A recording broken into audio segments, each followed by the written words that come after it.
Question है rotational kinematics का। बोल रहा था एंगुलर डिस्प्लेसमेंट, डिस्प्लेसमेंट किसमें दिया हुआ है? एंगुलर डिस्प्लेसमेंट रेडियन में पहले मेंशन किया हुआ है। एक्सेलरेटेड फ्लाईव्हील मतलब कोई पहिया है, इसको ऐसे समझे आप, पहिया है, is given by theta is equal to 9 t cube divided by 32, ये गिवन है। The linear velocity of acceleration of a point at a distance of 0.75 metre, घुमा फिरा के r का वैल्यू कितना गिवन है आपको? 0.75 metre from the axis of rotation at the instant when the magnitude of its tangential acceleration, देखो काम की बात समझना, magnitude of tangential acceleration and normal acceleration are equal respectively। क्या बोल रहा है ये कि मुझे linear velocity and acceleration क्या निकालना है? linear velocity and acceleration of a point at a distance of 0.75 मुझे निकालना क्या है? तो velocity निकालनी है और एक acceleration निकालना है। कब? जब distance कितना दिया हुआ हो 0.75, और बोल रहा है कब निकालना है?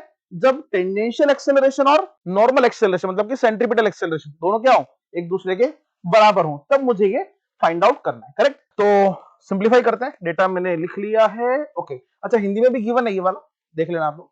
आगे चलते हैं, आपको निकालना क्या है? एक तो वेलोसिटी और एक एक्सेलरेशन। तो भैया अगर मुझे वेलोसिटी निकालना है, मुझे दिया हुआ है theta, that is angular displacement. तो सबसे पहले एक काम करें, एंगुलर डिस्प्लेसमेंट दिया हुआ है तो क्या कर सकते हैं? इसका एंगुलर वेलोसिटी निकाल सकते हैं। ओमेगा निकालना है तो ओमेगा बराबर कितना हो जाएगा? D theta by D T, यही आना है। कितना हो जाएगा ये? 9/32 3t स्क्वायर, यही रहना चाहिए, ठीक है ना? अरे डिफरेंशिएशन हो जाएगा भाई, किसका? थीटा का। 3 आगे आ जाएगा, साथ में कितना हो जाएगा? T square. ओवरऑल अगर वैल्यू की बात करें तो कितना हो जाएगा आपके पास? 27 डिवाइडेड बाई 32, साथ में आ जाएगा टी स्क्वायर। ये मेरे पास क्या आ चुका है? ओमेगा। आगे की बात करते हैं, अब मुझे क्या करना है? थीटा आ गया है, ओमेगा आगे क्या निकाल लेना चाहिए? अल्फा। एंगुलर एक्सेलरेशन क्या हो जाएगा वो? कि सर वो हो जाएगा D omega by D T, यही होना चाहिए। 27 डिवाइडेड बाई 32 पहले से पड़ा हुआ है, साथ में और कितना आ जाएगा भाई साहब? 2t, यही आना चाहिए। और अगर सिंप्लीफाई करें तो ये वैल्यू हो जाएगा आपका 27 डिवाइडेड बाई 16, साथ में आ जाएगा t, ये आ गया आपका अल्फा मींस एंगुलर एक्सेलरेशन। सवाल आता है कि सर ये निकालने में क्यों लगे हो आप? मैंने कहा भाई साहब इसके लिए मेरे पास एक छोटा सा रिलेशन है, क्योंकि मुझे सवाल में बोला गया है कि टेंजेंशियल एक्सेलरेशन और सेंट्रीपिटल एक्सेलरेशन दोनों क्या है? इक्वल है। तो ओवरऑल कंडीशन क्या दी हुई है? एटी और एसी, नॉर्मल बोला हुआ है, नॉर्मल एक्सेलरेशन एक ही बात है, मैंने सेंट्रीपिटल लिख दिया। एटी क्या हो जाएगा? एटी आपका आर अल्फा के बराबर, ठीक है ना? और एसी कितना हो जाएगा सर? ओमेगा स्क्वायर आर के बराबर। आप समझ रहे होंगे, दोनों आपस में कैंसिल आउट हो जाएंगे। मेरे पास अल्फा है, मेरे पास ओमेगा है, ठीक है ना? अल्फा इज इक्वल टू कितना है मेरे पास? 27 divide by 16 t is equal to omega कितना है साहब? ओमेगा दिया हुआ है मुझे कितना है? 27 डिवाइडेड बाई 32, साथ में दिया हुआ है टी स्क्वायर का होल स्क्वायर, यही गिवन है।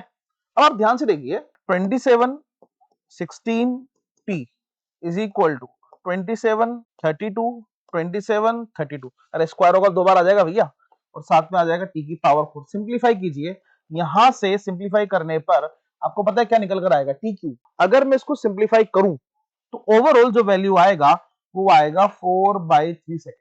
मैं यहाँ पर कैलकुलेशन में टाइम नहीं लगाना चाह रहा। टी इज इक्वल टू, देखो यहाँ क्या बचने वाला है? यहाँ बच जाएगा टी क्यूब, करेक्ट? अब मैं टी क्यूब सिंप्लीफाई करूंगा, क्यूब का वैल्यू उधर फेंकूंगा, तो रिजल्ट क्या आने वाला है आपके पास? T is equal to 4/3 second. ठीक, मेरे पास टाइम आ गया, तो अब अपन देखते हैं कि टी कितना आ गया मेरे पास? 4/3 सेकेंड। अब अपन एक काम करते हैं, मुझे सवाल में क्या निकालना है? ए नेट निकालना है, और ए नेट का वैल्यू आप जानते हैं, ए नेट इज इक्वल टू कितना होगा? ए टी स्क्वायर, साथ में आएगा एसी स्क्वायर, यही है। ए टी अपने पास निकालना पड़ेगा अपन को। ए टेंजेंशियल है कितना अपने पास? ए टेंजेंशियल का वैल्यू है मेरे पास, देखो मुझे ए नेट निकालना है, तो ए टेंजेंशियल कितना था अपने पास? आर अल्फा, सॉरी, और ए सेंट्रीपिटल कितना है मेरे पास? Omega square R. आर का वैल्यू पुट डाउन करें, अल्फा का वैल्यू पुट डाउन करें। आर कितना है साहब? आर है 0.75, क्वेश्चन में दिया हुआ था, देख लीजिए एक बार। तो ये कितना हो जाएगा? 3/4। और अल्फा कितना है मेरे पास? अल्फा है 27 divided by 16 into T. Sir T आपने अभी भी निकाला है, कितना हो जाएगा? 4/3।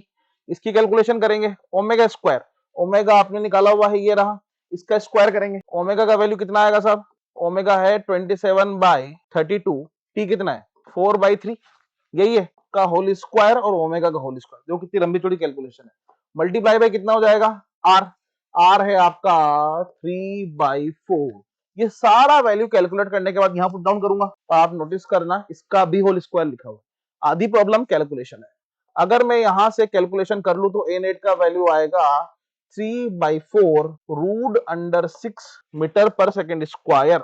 ऐसा कोई है क्या ऑप्शन, ये रहा, मतलब सी ऑप्शन। मैंने कैलकुलेट किया हुआ है इसलिए मैं डायरेक्टली लिख दे रहा हूं, ना टाइम बहुत ज्यादा कंज्यूम होगा।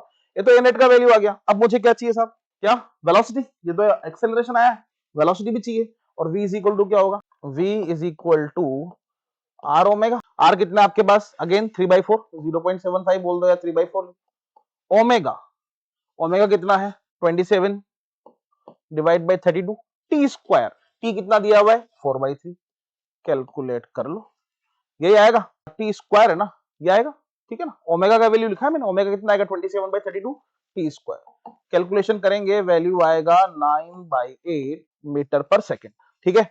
ये मेरे पास इसका कंप्लीट कैलकुलेशन, ध्यान से देखिए आप इसको, ये पूरा दिया हुआ है, ठीक है ना। ये इंग्लिश में, हिंदी में, ये अपना ऑप्शन कितना हो जाएगा सी, ठीक है। Thank you.